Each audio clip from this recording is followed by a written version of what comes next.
ఆంధ్ర యువగలం ప్రజల మాటే మా నోట. ఆంధ్రప్రదేశ్ ప్రభుత్వం విడుదల చేసినటువంటి ఇంటర్మీడియట్ ఫలితాల్లో అద్భుతమైనటువంటి ఫలితాలు సాధించారు ఆంధ్రప్రదేశ్కు సంబంధించినటువంటి ఇంటర్మీడియట్ విద్యార్థులు. ఈ నేపథ్యంలో ఆంధ్రప్రదేశ్లో ఉత్తమ ఫలితాలు గడిచిన దశాబ్ద కాలంలో ఎప్పుడూ కూడా రానటువంటి ఉత్తమ ఫలితాలు నేడు ఆంధ్రప్రదేశ్ ప్రభుత్వం సాధించింది. ఈ నేపథ్యంలో ఇంటర్మీడియట్ బోర్డు సంబంధించినటువంటి సెక్రటరీ రంజిత్ భాషా గారు ఉన్నారు. ఈ నేపథ్యంలో ఇంటర్మీడియట్ విద్యార్థులు అద్భుత ఫలితాలు సాధించడానికి సంబంధించినటువంటి ఎటువంటి కృషి జరిగింది, ఏ విధమైనటువంటి ఏర్పాట్లు జరిగినాయి, అదేవిధంగా మంత్రి నారా లోకేష్ బాధ్యత వహిస్తున్నటువంటి ఈ ఎడ్యుకేషన్ డిపార్ట్మెంట్ లో ఈ అద్భుతమైన ఫలితాలు సాధించడానికి ఎటువంటి కృషి జరిగింది అనే విషయాన్ని మనం మాట్లాడటానికి రంజిత్ భాషా గారితో మాట్లాడదాం. నమస్కారం సార్. ముందుగా మీకు శుభాకాంక్షలు సార్. అద్భుతమైనటువంటి ఫలితాలు సాధించారు. ఈ ఫలితాలు సాధించడం వెనకాల విద్యార్థులు మీ కృషి ఏంటి? ప్రధానంగా ఈరోజు ఫలితాలు ఎలా ఉన్నాయంటారు? సో మీకు అందరికీ తెలుసు, రాష్ట్రంలో ఫిబ్రవరి 23వ తారీఖు నుంచి 25వ తారీఖు దాకా, అంటే మార్చి 25వ తారీఖు దాకా ఎగ్జామ్స్ దాదాపు 1537 సెంటర్స్లో జరిగాయి. సో దాదాపు 10,15,916 మంది స్టూడెంట్స్ ఎగ్జామ్స్ రాశారు. వీటిలో ఈరోజు రిజల్ట్స్ అనౌన్స్ చేయడం జరిగింది. దీంట్లో సెకండ్ ఇయర్లో 81%, ఫస్ట్ ఇయర్లో 77% దాకా ఓవరాల్గా, అంటే ప్రైవేట్ అండ్ గవర్నమెంట్ రెండు కలిపి పాస్ కావడం జరిగింది. సో ముఖ్యంగా ఈసారి స్పెసిఫిక్గా ఏంటంటే ఆనరబుల్ మినిస్టర్ గారు నారా లోకేష్ గారు స్పెసిఫిక్గా ఇంటర్మీడియట్ సంబంధించినటువంటి first year and second year both, అంటే ఈ ఇయర్కి ఫస్ట్ ఇయర్ మనం రిఫార్మ్స్ తెచ్చారు. సో ఆయన ఆదేశాలకు అనుగుణంగా ఈ ఫస్ట్ ఇయర్లో ఉన్న 14 సబ్జెక్టులో మనము రివిజన్ ఆఫ్ సిలబస్ చేయడం జరిగింది. అంటే నేషనల్ ఎడ్యుకేషన్ పాలసీ ప్రకారంగా ఎన్సీఆర్టీ సిలబస్కి అనుగుణంగా మన సిలబస్ను కూడా మార్పు చేస్తూ 14 సబ్జెక్టుల్లో మనం సిలబస్ రివిజన్ చేసాం. దీంతో పాటు ఎగ్జామినేషన్ ప్యాటర్న్ కూడా మనం మార్చడం జరిగింది సార్.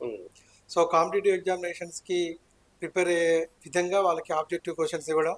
సో అలా ఈ మార్పులన్నీ చేసి ఫీల్డ్ లెవెల్కి వీటన్నిటిని తీసుకెళ్ళి, ఇది కాకుండా స్పెసిఫిక్గా ప్రిన్సిపల్స్కి, జేఎల్స్ అందరికీ ఓరియంటేషన్స్ ఇచ్చి, సో ఈ ప్రోగ్రామ్ ముందు తీసుకెళ్ళడం వల్ల ఎస్పెషల్లీ ఈసారి ఫలితాల్లో మొత్తం ఫస్ట్ ఇయర్లో రిఫార్మ్స్ చేసాం మనం.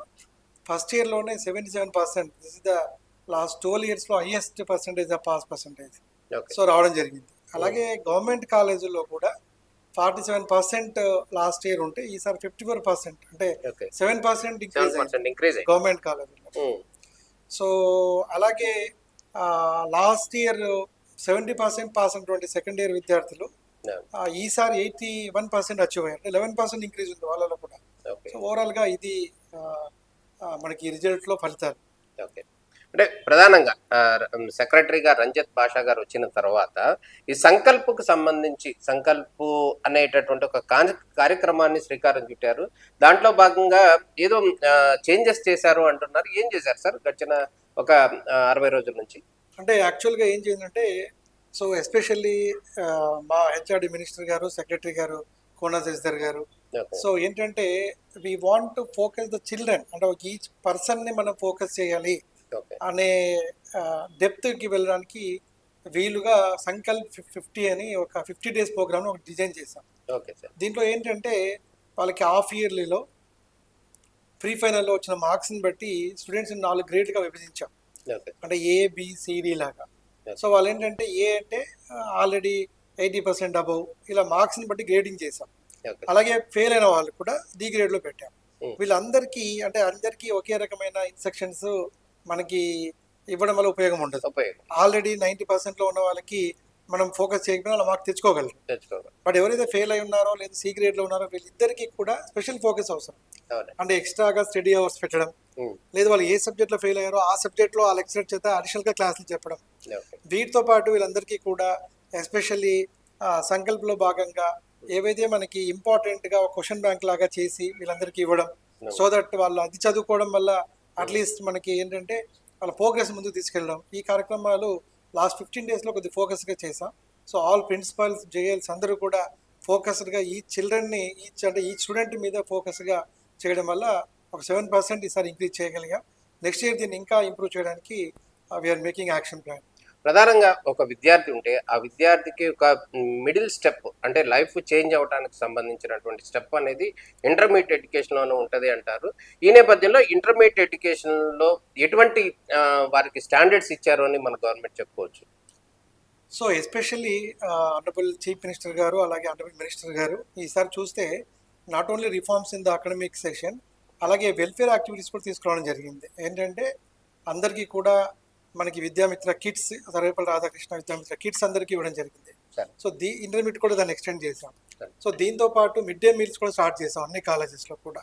సో ఇది కాకుండా పిల్లలందరికీ కూడా ఆల్ స్టూడెంట్స్ అందరికీ కూడా స్పెసిఫిక్గా వెల్ఫేర్ ఇవ్వడంతో పాటు రిఫార్మ్స్తో పాటు వాళ్ళందరికీ కూడా వాళ్ళకి ఈ సిలబస్ మీద ఇంట్రెస్ట్ రావడానికి వీలుగా కొంత ఐఐటి ఓరియంటేషన్ ఉండేటట్లుగా కూడా ఐఐటి మద్రాస్తో పాటు కలిసి మనము ప్రోగ్రామ్ను ఏర్పాటు చేయడం జరిగింది.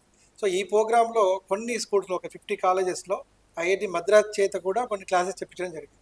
ఎస్పెషల్లీ మెరిటోరియస్గా ఉంది, ఎవరైనా జేఈ నీట్కు ప్రిపేర్ అయ్యే వాళ్ళు ఆ లెవెల్లో ఉన్న వాళ్ళకి కూడా ఈ కోచింగ్ ఉపయోగపడుతుంది స్టార్ట్ చేసాం especially. So that is the major thing what.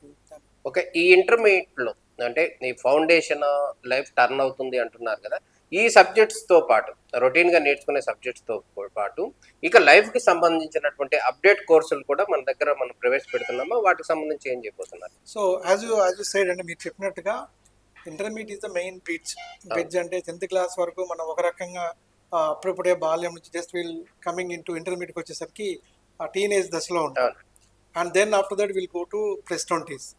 Intermediate కోర్స్లో మీకున్న గైడెన్స్ కానీ మీరు చదివే విధానాన్ని బట్టి కానీ లేదు మీ ఇక్కడ ఫౌండేషన్ లైఫ్ చేంజ్ అవుతుంది. మీకు ఒక ఎగ్జాంపుల్ చెప్తాను నేను. సో ఇంటర్మీడియట్లో నేను నా పర్సనల్ ఎక్స్పీరియన్స్ చెప్తాను. సో నేను I got exactly 10th class నేను రెసిడెన్షియల్ స్కూల్లో చదివాను, గురుకుల పాఠశాలలో. సో ఒకసారిగా ఇంటర్మీడియట్కి వచ్చిన తర్వాత బేబీ సమ్ రీజన్స్ అయ్యి మెయిన్ ఫోకస్ ఆన్ స్పోర్ట్స్లో క్రికెట్ మీద ఇంట్రెస్ట్ ఉండేది. సో దాంతో మిగతా సబ్జెక్ట్లో ఫస్ట్ క్లాస్ వచ్చిన ఎగ్జాక్ట్లీ మ్యాథమెటిక్స్లో ఐ గాట్ 53 మార్క్స్, అంటే ఎగ్జాక్ట్లీ 150కి పాస్ మార్క్ అది. So then I realised, so as you said ఆ రియలైజేషన్ తర్వాత మళ్ళీ దాన్ని ఇంప్రూవ్మెంట్ కట్టుకొని ఐ గాట్ 95 మార్క్స్ తెచ్చుకోవడం, అంటే ఒక 60 మార్క్స్ అడిషనల్గా మళ్ళీ తెచ్చుకోవడం. ఆ తర్వాత మళ్ళీ నేను ఎంఎస్సి కూడా మ్యాథమెటిక్స్లో చేయడం, ఈవెన్ గ్రూప్స్లో కూడా మ్యాథమెటిక్స్ ఆప్షనల్గా చేయడం, మ్యాథమెటిక్స్ బీఎస్సీ స్టూడెంట్స్ కూడా ట్యూషన్స్ చెప్పాను నేను. సో ఇలా మ్యాథ్స్ మీద ఆ తర్వాత పీజీ మ్యాథమెటిక్స్ చేశాను. సో అంటే ఆ టైంలో మీరు తీసుకున్న సబ్జెక్ట్ మీ ఫోకస్ అండ్ మీరు చెప్పినట్టుగా that will decide your future. So గ్రూప్స్లో కూడా నా మెయిన్ సబ్జెక్ట్ వచ్చేసి మెయిన్స్లో ఆప్షనల్ సబ్జెక్ట్ వచ్చేసి mathematics. So I got state 6th rank in that. ఒకప్పుడు 2003 మినిమం మార్క్స్ వచ్చినటువంటి మ్యాథ్స్ లో మళ్ళీ పట్టు సాధించారు. ఇది ఎందుకు చెప్తున్నానంటే ఇది మీ ఫ్యూచర్ డిసైడ్ చేసేటువంటి కోర్స్. దీంట్లో తక్కువ మార్కులు వచ్చాయి లేదంటే మీరు ఫెయిల్ అయ్యారని మీరు నిరాశపడాల్సిన అవసరం లేదు. So take it as a challenge. Next 1 month కూడా మళ్ళీ సప్లిమెంటరీ పెట్టేస్తున్నాం. దీంట్లో ఫెయిల్ అయింది అన్నది నాట్ మ్యాటర్, అంటే మీ లైఫ్ కంటే విలువైంది కాదు ఇది ఎనీ స్టూడెంట్. అలాగే పేరెంట్స్ కూడా నా విజ్ఞప్తి ఏంటంటే don't compare your children with others. వాళ్ళకి అన్ని మార్కులు వచ్చాయి మీకు ఎన్ని మార్కులు వచ్చాయి లేదు, రేపు మీరు సప్లిమెంటరీ రాయొచ్చు, ఫ్యూచర్లో మీకంటే ఎక్కువ మార్కులు వచ్చిన వాళ్ళకంటే మీరు మంచి పొజిషన్లో సెటిల్ కావచ్చు. సో కాబట్టి ఈ చిన్న విషయాలకి సూసైడ్స్కి లేదు పేరెంట్స్ కూడా వాళ్ళ మీద ఒత్తిడి పెంచడం ఎందుకు అది స్ట్రెస్ లేకుండా ఫ్రీగా చదివినప్పుడు ఆటోమేటిక్గా పిల్లలు బాగా రాయగలుగుతారు. స్ట్రెస్ లేకుండా మీరు రాయగలగాలి అంటే మీరు బిగినింగ్ డే 1 నుంచి అంటే కాలేజీలో చేరిన మొదటి రోజు నుంచి ఆ సబ్జెక్ట్లో నేను ఎలా పాస్ కావాలి, ఎలా నేను మార్క్స్ స్కోర్ చేయాలనే ఆలోచనతో చదవాలి. అంటే ఈరోజు ఈ టాపిక్ నేర్చుకోవాలి ఇలా కాదు. సబ్జెక్ట్ ఓవరాల్గా ఈ నీకున్న 220 డేస్లో ఎగ్జామినేషన్ ముందే మోడల్ పేపర్స్ ఇస్తున్నాం మీకు. ఈ క్వశ్చన్ ప్యాటర్న్ ఈ విధంగా ఉంటుంది ఎగ్జామ్లో ఫైనల్ ఇయర్లో అని చెప్తున్నాం. సో దట్ 8 మార్క్స్ క్వశ్చన్స్ నేను చదవాలి.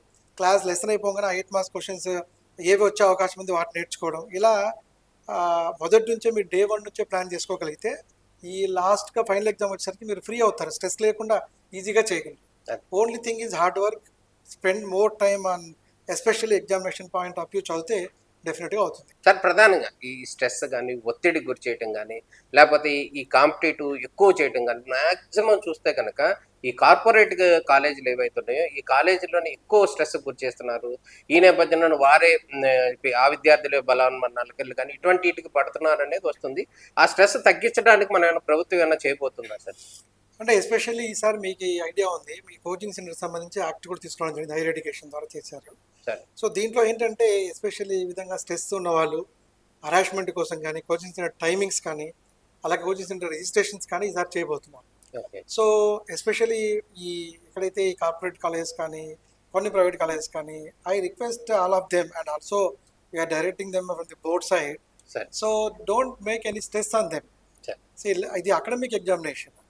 అకాడమిక్ ఎగ్జామినేషన్లో ఇంటర్లో మీరు స్ట్రెస్ రిలీఫ్గా స్ట్రెస్ లేకుండా పిల్లలకి పాఠాలు చెప్పడం, ఎలా రాయో నేర్పించాలి. అంటే లెసన్ చెప్పేసి దాన్ని బయాడ్ చేసి ఈ విధంగా అని కాకుండా హౌ టు దాన్ని అండర్స్టాండ్ చేసుకొని గుర్తులా పెట్టుకోవాలి, గుర్తు పెట్టుకున్న దాన్ని ఎగ్జామ్లో ఎలా రాయాలి, ఇది లెక్చరర్స్ పాయింట్ ఆఫ్ వ్యూ వాళ్ళు చెప్పగలిగితే దెన్ ఆటోమేటిక్గా స్టూడెంట్స్కి స్ట్రెస్ లేకుండా ఎగ్జామినేషన్ అటెంప్ట్ చేయగలరు. Okay sir. అంటే ప్రధానంగా కనుక గమనించినట్లయితే మీరు ఈ డిపార్ట్మెంట్కి సెక్రటరీగా బాధ్యతలు చేపట్టి 6 నెలలు అయింది మ్యాక్సిమం. అదేవిధంగా మంత్రి నారా లోకేష్ గారు 2 సంవత్సరాలు అవుతుంది. ఈ 2 సంవత్సరాలు మ్యాక్సిమం 2 సంవత్సరాలు, మీరు వచ్చి 1 ఇయర్. ఈ కాంబినేషన్లో గడిచిన 12 సంవత్సరాలకు సంబంధించినటువంటి రికార్డుని, అంటే ఇంటర్మీడియట్ విద్యా వ్యవస్థలో ఆ ఫలితాలను కంటే బీట్ చేశారు. ఇది ఎట్లా మీ ఇద్దరికి కాంబినేషన్ కుదిరింది అనుకోవచ్చు? అదేవిధంగా ఎటువంటి ప్లాన్స్ చేశారు సార్ మంత్రి గారు కానీ మీరు కానీ ఈ రిజల్ట్ సాధించే ప్రక్రియ? అంటే ఆనరబుల్ మినిస్టర్ గారు ఎప్పుడు కూడా స్టూడెంట్ ఓరియంటేషన్లో, స్టూడెంట్ ఫోకస్గా, ప్రైవేట్ పాఠశాలలకి దీటుగా గవర్నమెంట్ కాలేజ్ రిజల్ట్ కూడా ఉండాలి. దిస్ ద బెస్ట్ డైరెక్షన్ జనరల్గా మాకు ఇచ్చే డైరెక్షన్. దీనికి సంబంధించి ఏ ప్రపోజల్ తీసుకెళ్ళినా ఇమ్మీడియట్గా దానికి స్టూడెంట్ బెనిఫిట్గా ఉంటే ఇమ్మీడియట్గా దానికి అగ్రీ కావడం, ఇన్స్ట్రక్షన్స్ ఇవ్వడం జరుగుతుంది. And more over weekly or by weekly or 15 డేస్కి ఒకసారి డెఫినెట్గా రివ్యూ చేస్తారు. అండ్ దెన్ ఇప్పుడు ఏంటంటే నెక్స్ట్ ఇయర్ ఇవన్నీ కూడా కేపీఎస్ చేశాం. అంటే ఒక స్టూడెంట్ వారీగా, అంటే కాలేజ్ వారీగా కాకుండా స్టూడెంట్ వారీగా, సబ్జెక్ట్ వారీగా కూడా అనాలిసిస్ చేస్తూ ఏ సబ్జెక్ట్లో వెనుకబడి ఉన్నారు, ఏ సబ్జెక్ట్లో ముందుకు తీసుకెళ్ళాలి, ఎక్కడెక్కడ ఏ కాలేజీలో ఏ ఇష్యూస్ ఉన్నాయి, ఇదంతా కూడా ఇప్పుడు కేపీఐ లాగా ఆన్లైన్లోకి తెచ్చాం. సో ఇవన్నీ చేస్తూ ముందుకు తీసుకెళ్తున్నాం కాబట్టి ఈసారి గవర్నమెంట్ కాలేజెస్లో దాదాపు 7% ఇంక్రీజ్ వచ్చింది. సో ఇంకా ఇంప్రూవ్ చేయాల్సిన అవసరం ఉంది డెఫినెట్గా. బట్ ఈసారి మీరు ఓవరాల్ పర్సంటేజ్ ప్రైవేట్తో కలుపుకున్న 77%, దెన్ గవర్నమెంట్ కాలేజ్ తీసుకుని 7% ఇంక్రీజ్ తీసుకురాగలిగాం. సో ఓన్లీ థింగ్ ఈజ్ మెయిన్గా ఎప్పుడు స్టూడెంట్స్కి ఏదో ఒక చేయాలనే తపన మినిస్టర్ గారు కానీ, మా సెక్రటరీ గారు కానీ, అండ్ దెన్ ఆల్ కింద ఉన్న ప్రిన్సిపల్ జేఎల్స్ అందరూ కూడా ఒకే లక్ష్యంతో పనిచేస్తున్నాం కాబట్టి ఫలితాలు మెరుగయ్యాయి. సో ఇంకా మెరుగు చేయాల్సిన అవసరం ఉంది నెక్స్ట్ ఇయర్. సార్, అంటే ప్రధానంగా మనం కార్పొరేట్ కాలేజెస్ కంటే బెస్ట్ రిజల్ట్ రావాలని మనం ఆశిస్తున్నాం. మీకు అటువంటి డైరెక్షన్స్ ఉన్నాయి. ఓకే, ఈ నేపథ్యంలో మన కాలేజీల్లో కూడా ఫెసిలిటీస్ ఎట్లా ఉన్నాయి సార్? ఆ ఫెసిలిటీస్ ఇంప్రూవ్మెంట్కి సంబంధించి రాష్ట్ర ప్రభుత్వం ఏం చెప్పబోతుంది? సో మీకు లాస్ట్ ఇయర్ యాక్చువల్గా జీజేసీలో దాదాపు అన్ని యాక్టివిటీస్, మనకి ల్యాబ్స్ కావచ్చు, ఇవన్నీ కూడా ఆల్రెడీ 475 కాలేజెస్ ఉన్నాయి మన గవర్నమెంట్ కాలేజెస్. సో అన్ని కాలేజీలు కూడా ఆల్ ఫెసిలిటీస్ మ్యాక్సిమం ఇవ్వగలిగాం. పెయింటింగ్ ఒకటి పెండింగ్ ఉంది, రిమైనింగ్ అన్ని చోట్ల కూడా ఆల్మోస్ట్ ఆల్ ఫెసిలిటీస్ ఉన్నాయి. సో అవి కూడా మేము ఇన్ఫ్రాస్ట్రక్చర్ స్టార్ రేటింగ్ చేస్తున్నాం అన్ని కాలేజెస్కి. సో అన్ని కూడా 5 స్టార్ రేటింగ్ తీసుకోవడానికి ట్రై చేస్తున్నాం. నెక్స్ట్ ఇయర్ కూడా budget we are providing sufficient budget for that infra కూడా. సో ఆ ఫెసిలిటీస్ అన్ని మ్యాక్సిమం ఒక 18 కాంపనెంట్స్ పెట్టుకున్నాం. 18 కాంపనెంట్స్ని కంప్లీట్ చేయడానికి ప్లానింగ్ నెక్స్ట్ ఇయర్. అంటే ఈ జాబ్ వేకెన్సీలు అనేవి కూడా కొన్ని ఉన్నాయి అంటున్నారు. సో యాక్చువల్గా ఏంటంటే we are having regular employees, contract employees ఎప్పటి నుంచో పనిచేస్తున్నారు. ఎక్కడైతే ఈ వేకెన్సీస్ డ్యూ టు రిటైర్మెంట్స్ కానీ, డెత్ వల్ల ఇటువంటి వేకెన్సీస్ వస్తే గెస్ట్ ఫ్యాకల్టీ కూడా అపాయింట్ చేస్తాం. మ్యాక్సిమం అన్ని చోట్ల వేకెన్సీ లేకుండా చేయగలిగాం. లాస్ట్ ఇయర్ ఎక్కడన్నా వేకెన్సీ ఉన్నా కూడా గెస్ట్ ఫ్యాకల్టీని పెట్టుకున్నారు. సో ఇది కాకుండా ఈసారి ఆ గెస్ట్ ఫ్యాకల్టీ అడిషనల్గా, అంటే అడ్వాన్స్డ్గా రిటైర్మెంట్ అయ్యే వేకెన్సీస్లో కూడా గెస్ట్ ఫ్యాకల్టీ కావాలని గవర్నమెంట్కి ప్రపోజల్ పంపించాం. సో ఈసారి అది కూడా లేకుండా maximum we are trying to fill. అలాగే త్రూ ఏపీపీఎస్సీ ద్వారా కూడా ఈసారి జాబ్ క్యాలెండర్లో ఒక 209 లెక్చరర్ పోస్టులు కూడా అనౌన్స్ చేయడానికి డిసిషన్ తీసుకోవడం జరిగింది. అది కూడా ఇయర్ చేయబోతున్నాం. ఓకే, ఇంటర్మీడియట్ సంబంధించి బెస్ట్ రిజల్ట్ సాధించినటువంటి మీరు ఈ నేపథ్యంలో నెక్స్ట్ ఇయర్ కూడా ఎటువంటి టార్గెట్స్ పెట్టుకోబోతున్నారు? ఏ విధంగా ఇంప్రూవ్మెంట్ చేయాలని చెప్పి మీరు భావిస్తున్నారు? సో సెకండ్ ఇయర్కి కూడా యాక్చువల్గా ఈసారి సిలబస్ చేంజ్ అవుతుంది. లాస్ట్ ఇయర్ ఫస్ట్ ఇయర్కి చేంజ్ అయింది. అవునండి, ఫస్ట్ ఇయర్లోనే ఇంక్రీజ్ అయింది రిజల్ట్. సో ఈసారి సెకండ్ ఇయర్ కూడా సిలబస్ చేంజ్ అవుతుంది. జనరల్గా సార్ ఒక మాట, సిలబస్ చేంజ్ అయితే ఫెయిల్యూర్స్ ఎక్కువ ఉంటాయి. మనం గతంలో చూసాం. ఎప్పుడైతే సిలబస్ చేంజ్ అని అంటే ఫెయిల్యూర్స్ వస్తూ ఉంటారు. ఎందుకంటే దానికి సంబంధించినటువంటి బుక్స్ కానీ లేకపోతే ఏంటంటే ఇవి మూల్యాంకనాలు కానీ ఇవి కానీ అందుబాటులో ఉండవు. ఎప్పుడైతే సబ్జెక్ట్స్ చేంజ్ అయితే మన సిలబస్ చేంజ్ అయితే ఇమీడియట్ గా మళ్ళీ అందులోనే మళ్ళీ బెస్ట్ రిజల్ట్ రావడం అనేది గొప్ప విషయం. అంటే ఏంటంటే సిలబస్ చేంజ్ అయింది ఓకే, బట్ ఎనీహౌ స్టూడెంట్స్ మనకి ఎలా ఉంటుందంటే ఆ లెసన్ మనం ఆ టైంలో కొత్తగానే చెప్పాలి. సిలబస్ చేంజ్ కాకపోయినా చేంజ్ అయినా వచ్చే స్టూడెంట్ ఈజ్ న్యూ. ఇంటర్మీడియట్ వచ్చాడు 10th క్లాస్ చదువు ఉంటాడు, ఇంటర్మీడియట్ వచ్చాడు న్యూనే. అతని సిలబస్ ఓల్డా న్యూవా అనేది ఇమ్మెటీరియల్. అంటే కానీ గతంలో ఏం చేస్తారంటే సరే ఇవి ఇంపార్టెంట్ క్వశ్చన్స్ ఇవి వచ్చే అవకాశం ఉంది అని చెప్పడానికి అవకాశం ఉండేది. సో ఈసారి అందుకే మేము ఏం చేసామంటే ప్రతి లెసన్ తర్వాత క్వశ్చన్స్ అన్ని కూడా ఎక్సర్సైజ్ లాగా ఇచ్చాం. అంటే ఒక 2 మార్క్స్ క్వశ్చన్స్, 3 మార్క్స్ క్వశ్చన్స్, మళ్ళీ లెర్నింగ్ లాగా అంటే చిన్న ఎక్సర్సైజ్ మీకు ఉంటుంది కదా. అంటే ప్రతి లెసన్ తర్వాత కొన్ని క్వశ్చన్స్ ఇస్తాం, all types of model questions. ఆ క్వశ్చన్స్ అన్ని వాళ్ళు విధిగా చేయాలి. అది ఎక్కువ ప్రాక్టీస్ చేయించాం ఈసారి. So that is the main thing. అలాగే సెకండ్ ఇయర్ కూడా ఈసారి ఆ బుక్ లోనే లెసన్ తో పాటు మోడల్ క్వశ్చన్స్, మోడల్ గా లెర్నింగ్ ఎక్సర్సైజెస్ లాగా వర్క్ షీట్ లాగా ఇచ్చాం. సో దట్ అవన్నీ కూడా వాళ్ళు ఎప్పుడప్పుడు రెగ్యులర్ గా చేసుకుంటారు all lesson. So text book లోనే ప్రింట్ చేసి ఇచ్చాం ఈసారి. సో అది సెకండ్ ఇయర్ కూడా ఈసారి చేస్తున్నాం సేమ్ థింగ్. ప్రధానంగా ఈ వీళ్ళకి ఆ స్టడీస్ అనే టైమింగ్ సరిపోతాయి అంటారు, ఎక్స్ట్రా ఏమైనా పెట్టాలి? అది కూడా మీకు చెప్పాలి. యాక్చువల్ గా అంత ముందు మనకున్న టైమింగ్స్ తో పాటు టైమింగ్స్ మనం ఎక్స్టెండ్ చేసాం. సో ఏప్రిల్ 1 నుంచే మన క్యాలెండర్ ఇయర్ స్టార్ట్ చేసాం. అలాగే 9th నుంచి మనకి ఇప్పుడు 5 దాకా పెట్టాం క్లాసెస్ అంత ముందున్నది. సో వర్క్ అవర్స్ ని ఎక్స్టెండ్ చేసాం, అలాగే వర్కింగ్ డేస్ ని కూడా ఎక్స్టెండ్ చేసాం. వర్కింగ్ డేస్ పెరిగాయి, వర్క్ అవర్స్ కూడా పెరిగాయి, వర్కింగ్ అవర్స్ కూడా పెరిగాయి ఈచ్ డే. సో దాని వల్ల కూడా ఫలితాలు బాగా ఉన్నాయి. ఎందుకంటే ఆ లాస్ట్ 1 అవర్ మేము స్టడీ అవర్స్ లాగా పెట్టాం. అంటే ఆ రోజు అంత ముందు జరిగిన వీక్ లో జరిగిన అన్ని కూడా స్టడీ అవర్స్ లాగా చెప్పాలి. So this is also we followed this year. అది కూడా మన మినిస్టర్ గారు తీసుకున్న డిసిషన్స్. సో ఆల్రెడీ అందరిని ఒప్పించి ఆ డిసిషన్స్ ఇంప్లిమెంట్ చేయగలం. మిగతా ప్రైవేట్ కాలేజీలు సపోర్ట్ చేస్తున్నాయి. సేమ్ థింగ్, అందరూ సపోర్ట్ చేస్తున్నారు. అన్ని కాలేజెస్ లో జరుగుతుంది. ఒక ఫైనల్ గా ఒక ఫెసిలిటీస్ అనే అంశానికి సంబంధించి మన దగ్గర డిజిటల్ క్లాస్ రూమ్స్ కానీ ఇట్లాంటివి కూడా కొన్ని ఇంప్రూవ్మెంట్ చేస్తున్నారు అంటున్నారు. దాని గురించి ఎట్లా సార్? అవి చేయడం మూలంగా స్టూడెంట్స్ కి ఎట్లా ఉపయోగం ఉంటుంది? అంటే ఇప్పుడు ఐఏపీస్ అన్ని చోట్ల కూడా ఇచ్చాం. అలాగే ల్యాబ్స్ కూడా, ఐసిటీ ల్యాబ్స్ కూడా అన్ని కాలేజ్ లో ఉన్నాయి. అంటే I'm talking about government junior colleges అన్నిట్లో కూడా. సో ఈ అన్ని చోట్ల కూడా ఏంటంటే అక్కడ మళ్ళీ లెసన్ చెప్పేటప్పుడు టీచింగ్ ఎయిడ్ లాగా ఆర్ అదర్వైజ్ యూట్యూబ్ లో ఒక ఛానల్ ఏదైనా బెస్ట్ టాపిక్ ఉంటే తీసుకొని చూపించేటట్లుగా. So that is also well planning. Next year also we're going to implements in different way. We're planning to ఒక సెంట్రల్ ల్యాబ్ లాగా పెట్టి ఇక్కడ నుంచి కూడా బెస్ట్ టీచర్స్ తో చెప్పించడం, కంటెంట్ క్రియేషన్. అలాగే ఆనరబుల్ మినిస్టర్ గారు క్లిక్కర్స్ కూడా చేయమన్నారు. సో అదేంటంటే లెసన్ కాగానే ఆన్సర్ అన్ని కూడా క్విజ్ ఫార్మాట్ లో వాళ్ళు ప్రెస్ చేసి చేయడం, క్లిక్కర్స్ అంటాం. సో ఇవన్నీ కూడా కొత్త న్యూ ఇనిషియేటివ్స్ చేయమంటున్నారు. So every time some new things initiate చేస్తూ స్టూడెంట్స్ ని ఫెసిలిటేట్ చేస్తూ వాళ్ళకి ముందుకు తీసుకెళ్ళడానికి ప్లానింగ్ చేస్తాం. ఓవరాల్ గా అయితే రాబోయే సంవత్సరం కూడా బాగుంటుంది అంటారు రిజల్ట్? డెఫినెట్ గా will try for that. Sir ఇంకొకటి ఫైనల్ గా ఇంటర్మీడియట్ విద్యార్థులు భవిష్యత్తులో ఎటు రంగం వైపు వెళ్తే బాగుంటుంది అని చెప్తారు? మీరు ఒక సీనియర్ ఆఫీసర్ గా, అదేవిధంగా కన్సల్ట్ డిపార్ట్మెంట్ సెక్రటరీగా కూడా మనకు వాళ్ళకి ఎటు వెళ్ళాలి అనే దానికి సంబంధించి రకరకాల ఆప్షన్స్ ఉన్నాయి. అయినా మీరైతే ఏం చెప్తారు? సో ఏ రంగం వైపు వెళ్ళాలి అంటే ఇప్పుడున్న సిచ్యువేషన్స్ లో అండ్ అదర్ థింగ్ చూసుకుంటే ఇంటర్మీడియట్ తర్వాత చాలా ఆప్షన్స్ ఉన్నాయి. ఫర్ జనరల్ డిగ్రీ వెళ్ళొచ్చు, లేదు బైబీసీ వాళ్ళకి చాలా ఇన్స్టిట్యూషన్స్ ఉన్నాయి. సో నీట్ జేఈ అనేది అందరు రెగ్యులర్ గా అందరూ అటెంప్ట్ చేస్తున్నారు. That is the mainstream what are people are opting. ఇది కాకుండా బైపీసీ స్టూడెంట్స్ కి ఐజర్ ఉన్నాయి, అండ్ దెన్ ఐసీఏఆర్ ఉంది. సో అలాగే పారామెడికల్ సైడ్స్ ఉన్నాయి.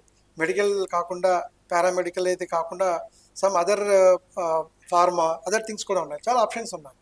ఇది కాకుండా they can go as vocational side కూడా వెళ్ళొచ్చు. వొకేషనల్ సైడ్ అనుకుంటే they can go for skill side కూడా వెళ్ళొచ్చు. So there are so many options, but that depend on person's interest and their ఇది, కాబట్టి దే హావ్ టు చూస్. అయితే ఒక విషయం సార్, ఇప్పుడు ఎవరైతే స్టూడెంట్స్ ఉన్నారో అందరూ కూడా బెస్ట్ ఇంకో అంటే అదర్ లాంగ్వేజెస్ కానీ మ్యాథ్స్ వైపు కంప్యూటర్ వైపు వెళ్ళిపోతున్నారు. కానీ ఈ లాంగ్వేజెస్ సబ్జెక్ట్స్ ఏవైతే ఉన్నాయో తెలుగు, ఇంగ్లీషు, సాంస్క్రిట్ ఇట్లాంటివి వీటికి వెళ్ళటం లేదు. ఆ సంబంధించిన పోస్టులు కూడా ఖాళీలు ఉంటున్నాయి. ఈ నేపథ్యంలో వాళ్ళు ఆ సబ్జెక్టులు తీసుకుంటే కనుక జాబ్స్ వస్తాయి అనేది రకరకాల వినిపిస్తున్నాయి. అట్లా మీరు ఏమైనా సలహా చెప్పగలరా? ఆ టైప్ ఏమైనా ఉందా సార్? అంటే ప్రతి ఎగ్జామ్ కానీ ప్రతి కోర్స్ కానీ ఇలా ఎనీ జాబ్ కానీ Sir. స్పెసిఫిక్ ఏరియా ఉంటుంది, స్పెసిఫిక్ ఏరియా ఉంటుంది. ఆ జాబ్ రిక్వైర్మెంట్ బట్టి క్వాలిఫికేషన్ ఉంటుంది. సపోజ్ తెలుగు తీసుకున్న వాళ్ళకి తెలుగు ఆర్ ఇంగ్లీష్ ఎన్ని లాంగ్వేజ్ తీసుకున్న వాళ్ళకి డెఫినెట్గా వాళ్ళు ఫ్యూచర్లో జేఎల్స్ కావచ్చు, టీచర్స్ కావచ్చు, స్పెసిఫిక్ లాంగ్వేజ్ టీచర్స్ కావచ్చు, లెక్చరర్స్ కావచ్చు, and then they can go for some other things, specific area research side కూడా వెళ్ళొచ్చు ఆ లాంగ్వేజెస్లో. They are main for languages. So core group subjects ఉన్న వాళ్ళకి మ్యాథ్స్ వాళ్ళకి ఏమున్నాయని మీకు ఐడియా ఉంది. So that depends on their choice. కానీ వీళ్ళు ఆ లాంగ్వేజ్ వాళ్ళకి కొరత ఉంది అని అంటున్నారు సార్, నిజమేనా సార్? మనం కోర్స్ అంటే ఇన్సేపు లెక్చరర్స్ లెక్చరర్స్ అక్కడ ఉన్నారండి, సఫిషియెంట్గా ఉన్నారు, సఫిషియెంట్ ఉన్నారు. Only you to take them as recruitment చేసి తీసుకోవాల్సి ఉంటుంది. ఓవరాల్ గా ఏం చెప్తారు సార్ ఈ విద్యార్థులకు సంబంధించి? పాస్ అయిన వాళ్ళకి, అదేవిధంగా ఫెయిల్ అయిన వాళ్ళకి కూడా ఏం సలహా చెప్తారు? యా, సో నా తరపు నుంచి పాస్ అయిన స్టూడెంట్స్ అందరికి కూడా కంగ్రాచులేషన్ చెప్తున్నాను నేను. ఫెయిల్ అయిన వాళ్ళు ఎవరు కూడా అధైర్యపడకండి. జస్ట్ మై పర్సనల్ ఎక్స్పీరియన్స్ మీకు చెప్పాను. సో ఎటువంటి కూడా నిరాశ అవసరం లేదు. సో ఈ examination is only a small mile stone in your life, ఒక చిన్న టెస్ట్ అంతే. సో మీ లైఫ్ కంటే ఎక్కువగా ఇంపార్టెన్స్ లేదు దీనికి. సో ఇంటర్మీడియట్ ఫెయిల్ అయిన వాళ్ళు కూడా చాలా మంది పొజిషన్లో ఉన్నారు. Not a thing, they can choose their own field and they succeed. So అది చిన్న ఎగ్జామ్. ఒకవేళ ఇది ఫెయిల్ అయినా కూడా మళ్ళీ 21st నుంచి వాళ్ళు సప్లిమెంటరీకి మనం ఆప్షన్ ఇస్తున్నాం. ఒకవేళ చిన్నగా if you feel that any errors, mistakes జరిగాయి, లేదా నా మార్క్స్ తక్కువ వచ్చాయి అనుకుంటే you can apply for recounting and then reverification కూడా మీకు ఉంది ఆప్షన్. అది కూడా 28 నుంచి 27 దాకా మీరు అప్లై చేసుకోవచ్చు. సప్లిమెంటరీ ఎగ్జామినేషన్స్ విత్ ఇన్ 1 monthలో ఉన్నాయి కాబట్టి మీరు కంప్లీట్ చేసుకోవచ్చు. I request all of you don't go for stress కానీ, లేదు ఒత్తిడికి గురి కావడం, లేదు కొద్దిగా సూసైడ్ అటెంప్ట్ కూడా చేస్తున్నారు. ఇటువంటివి ఖచ్చితంగా అవాయిడ్ చేయండి. అలాగే పేరెంట్స్ అందరూ కూడా ఒకరితో కంపేర్ చేయకండి. సో ఈరోజు బాగా రాలేదంటే ఓన్లీ ఆ పాయింట్ ఆఫ్ టైంలో మనం హార్డ్ వర్క్ చేయలేదని అర్థం. దట్ డజంట్ మీన్ దట్ మీ స్టూడెంట్, మీ పిల్లవాడికి కానీ లేదంటే ఆ స్టూడెంట్కి కానీ ఐక్యూ లెవెల్ అదని కాదు. ఓన్లీ ఆ టైంలో హార్డ్ వర్క్ చేయకపోవడం, మెయిన్ అదర్ రీజన్స్ ఉంటాయి. సో అదే అబ్బాయికి నెక్స్ట్ మళ్ళీ ఈ కెన్ గెట్ 100% కూడా రావచ్చు, చెప్పలేము. So that depends on hard work at that point of time. అంటే ఆ పాయింట్ ఆఫ్ టైంలో నువ్వు చేసిన హార్డ్ వర్క్కి ఒక రిజల్ట్ అంతే. సో నెక్స్ట్ మళ్ళీ ఇంకొక పాయింట్ ఉంది, అంటే సప్లిమెంటరీ మీకు ఇంకో అవకాశం ఉంది. అప్పుడు బాగా కష్టపడి చదవండి, డెఫినెట్గా you will get success. Okay, ఫైనల్గా ఒక మాట చెప్పండి సార్. మంత్రి నారా లోకేష్ గారు ఇంటర్మీడియట్ విద్యా విధానం మీద కానీ మీతో కానీ ఏ విధంగా డిస్కస్ చేసేవాళ్ళు, ఎటువంటి సూచనలు సలహాలు ఇచ్చేవాళ్ళు, ఎట్లా దీనికి సంబంధించి కోఆర్డినేట్ చేసేవాళ్ళు? ఎడ్యుకేషన్ డిపార్ట్మెంట్ అంతా కూడా we having a core group అండి. అంటే ఆల్ సెక్రటరీ గారు, all other HOD, school education, higher education, skill, SPD గారు అందరూ ఎప్పుడప్పుడు ప్రతిరోజు కూడా ఏ యాక్టివిటీస్ జరుగుతున్నాయి, ఏం చేస్తున్నారు, ఎక్కడ ప్రాబ్లమ్స్ ఉన్నాయి, how to come up with that, ప్రతిరోజు డిస్కషన్ జరుగుతూ ఉంటుంది గ్రూప్స్లో. So and every week or 15 daysకి ఒకసారి డిపార్ట్మెంట్ రివ్యూస్ జరుగుతూ ఉంటాయి. And every time how to improve స్టూడెంట్స్కి ఫెసిలిటీస్ కావచ్చు, లేదా స్టూడెంట్స్ అకాడమిక్గా కావచ్చు, ఎలా ఇంప్రూవ్ చేయాలనేది కంటిన్యూస్గా డిస్కషన్ జరుగుతూనే ఉంటుంది every day. So that way we are as a team we are working, and then we'll definitely అన్ని ఆస్పెక్ట్లో కూడా ముందు తీసుకెళ్ళడానికి ట్రై చేస్తాం. Thank you sir, all the best sir. Thank you.